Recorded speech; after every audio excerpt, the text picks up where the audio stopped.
Hola, ¿qué tal? Vamos a iniciar con este video. En el anterior vimos cómo crear una base de datos. Entonces, en esta ocasión vamos a usar esa base de datos que creamos. Si no han visto el video, pues pueden buscarlo. Y entonces vamos a utilizar la base de datos B de prueba, que es la que estuvimos creando.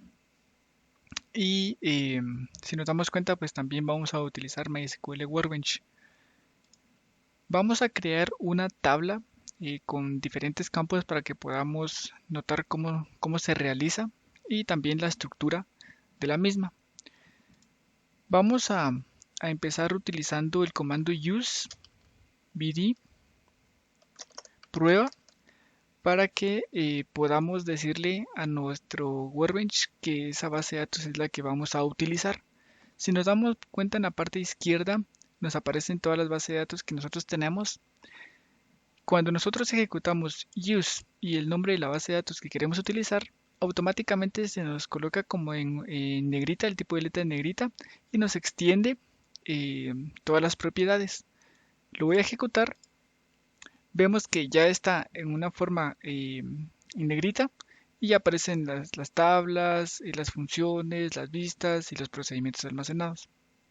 Ahora, ya que le indicamos que esa base de datos es la que vamos a estar utilizando, vamos a proceder a crear la tabla.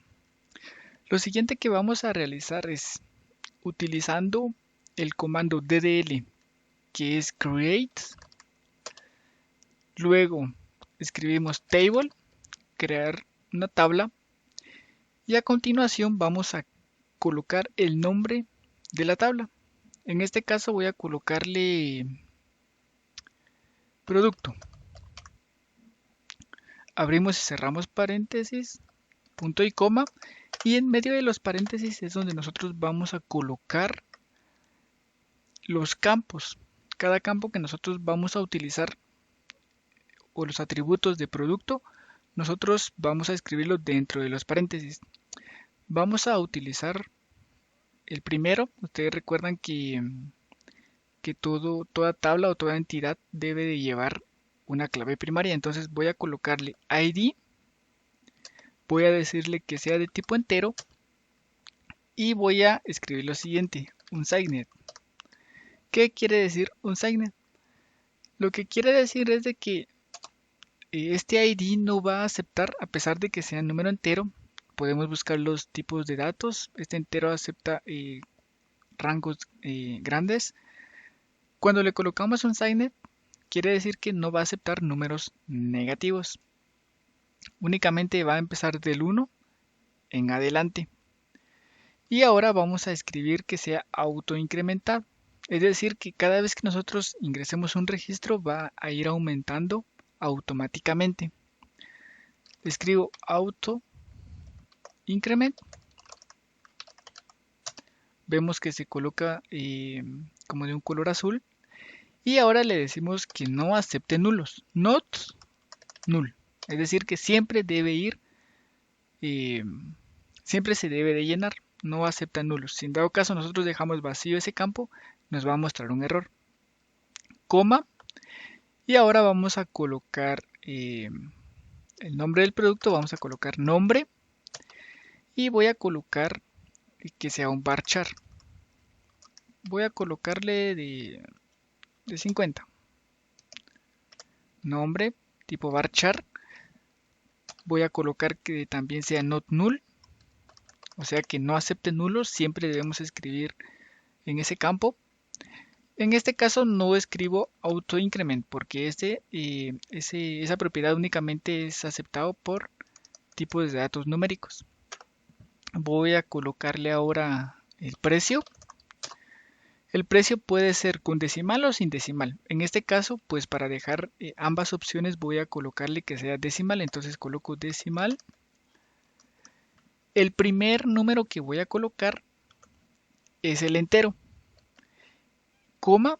El segundo va a ser los decimales que quiero que se tengan. Por ejemplo, si yo quiero escribir 55.45, ¿verdad? tiene 2 decimales y aquí únicamente estoy utilizando dos de los 4 enteros que yo quiero colocar.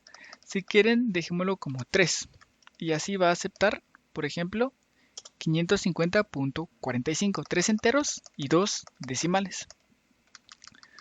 También le voy a colocar que no acepte nulos. Y por último, el stock.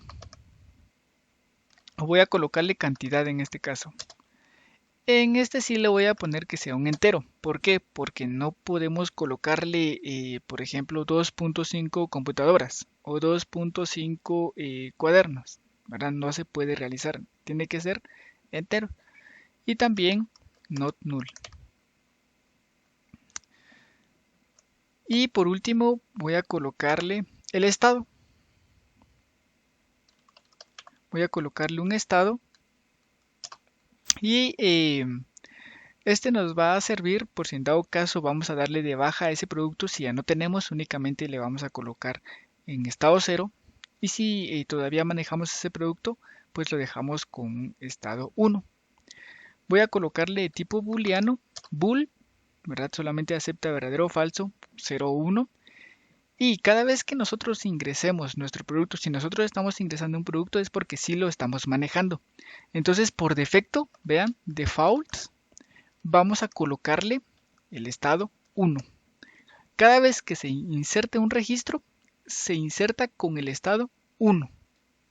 Ya si nosotros queremos cambiarle o darle de baja, pues ya tenemos que hacer con update, ¿verdad? O con una actualización. Ahora, vamos a dejar por el momento estos campos y vamos a proceder. Si al principio nosotros habíamos dicho que cada entidad tiene que tener una llave primaria. Esto no quiere decir que ya tengamos una llave primaria. Nosotros tenemos que indicarle qué campo necesitamos que sea llave primaria, o es decir, el que va a identificar como único cada registro. Nosotros debemos hacer lo siguiente. Escribimos primary key y entre paréntesis vamos a colocar el campo que queremos que sea único e irrepetible. En este caso yo voy a utilizar el ID, ¿verdad? Porque esto es lo que habíamos dicho al inicio. Si nosotros, por ejemplo, quisiéramos utilizar, este es un ejemplo, el nombre, ¿verdad? Pues tendríamos que colocarlo dentro de las llaves. Es decir, que este nombre nunca tiene que repetirse. En este caso hay nombres que son parecidos, entonces no se recomienda que como llave primaria se utilice un nombre. Imagínense si estamos utilizando, por ejemplo, personas. Hay varios Carlos, Juan, Marcos, entonces no se recomienda eso. Voy a colocar ID y entonces ya tenemos aquí nuestra tabla creada. Solamente falta ejecutarlo. Vamos a seleccionarlo. Lo ejecutamos. Y vemos que abajo ya nos aparece una flecha de color verde. Nos dice que ya se creó la tabla. Si nosotros actualizamos, vamos a la parte izquierda donde dice esquemas en estas flechas como en círculo. Vemos que ya nos aparece aquí en tablas. Lo extendemos y ya vemos la tabla producto. Nosotros podemos realizarlo también en código. Escribimos show tables, punto y coma, lo ejecutamos y vemos que aquí nos aparece tablas en la base de datos prueba. Solamente tenemos una que es productos, que es el que acabamos de crear. Ahora, si yo también quiero ver una pequeña descripción del tipo de dato y el nombre del campo que yo le ingresé anteriormente a mis campos, yo puedo utilizar el comando describe y luego el nombre de la tabla. En este caso es producto. Punto y coma. Lo ejecuto y vemos que aquí me aparece una pequeña descripción. ID, el campo, que es ID. Voy a ejecutar nuevamente esto. Ahí está. El primer campo que es ID, int, unsigned, ¿recuerdan? No acepta nulos, vean, null, dice que no. Aquí key, que es primary key, es la llave. Por default no hay ninguno, o sea, no escribe ningún valor por default. Y que es autoincrementable. Luego el nombre, que no acepta nulos, varchar de 50. Y así los demás, que es tipo decimal, tipo entero. Y ahora, si nos damos cuenta, aquí está en estado, ¿verdad? El tipo int es este tipo. Me dice que así acepta nulos porque yo no le coloqué aquí. Si nos damos cuenta que not null, si no le colocamos not null por defecto, nos va a colocar que sí acepta nulos. Por default nos dice un 1, es decir que nosotros si no mandamos un valor a estado, por defecto nos va a ingresar un 1.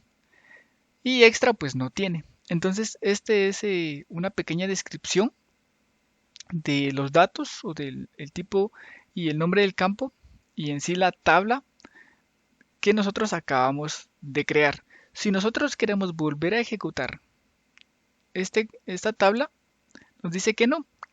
Nos dice que la tabla, si nos damos cuenta aquí abajo, la tabla de productos ya existe. Entonces no podemos tener dos tablas con el mismo nombre. Entonces así es como se crea una tabla. Esta es una tabla básica, ¿verdad? Únicamente con campos pues ya conocidos y con el tipo de datos pues ya que se manejan eh, casi siempre. Entonces a la próxima pues ya vamos a ver también eh, otros comandos que nos van a ayudar a manejar mejor MySQL.